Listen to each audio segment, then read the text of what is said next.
Every time you click this nozzle, you are triggering the end of a 10,000-kilometer journey.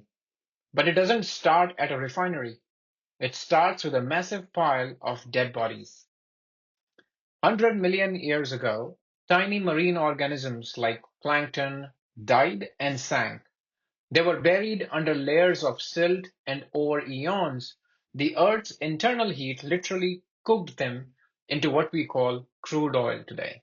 Common myth: oil is in giant underground lakes. The truth: it's trapped in the microscopic pores of rocks, like water in a dense, stony sponge.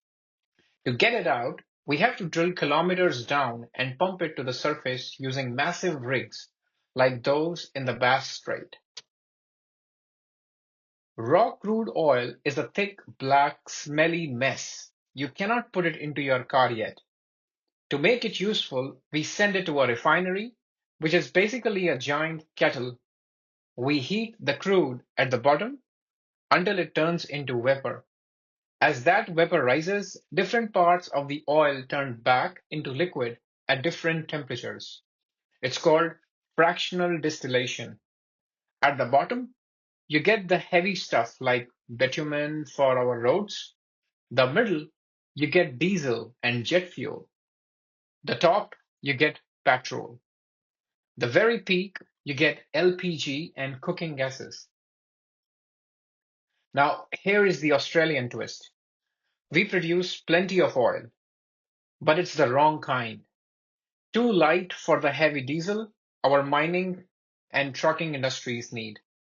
Plus, we have closed almost all our local refineries.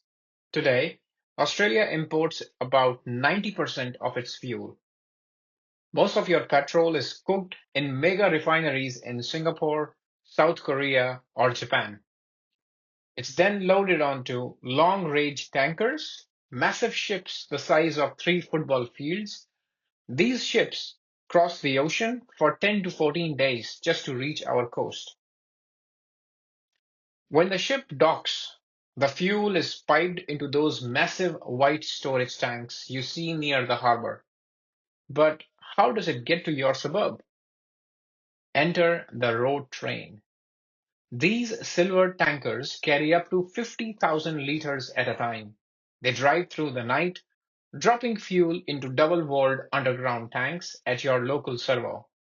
When you pull the trigger, a pump pushes that liquid up from under the concrete and into your tank. So next time you are annoyed at the price on the board, remember that liquid traveled millions of years through time and 10,000 kilometers across the sea just so you could drive to the shops. Pretty wild, right? Hit subscribe for more deep dives into how our world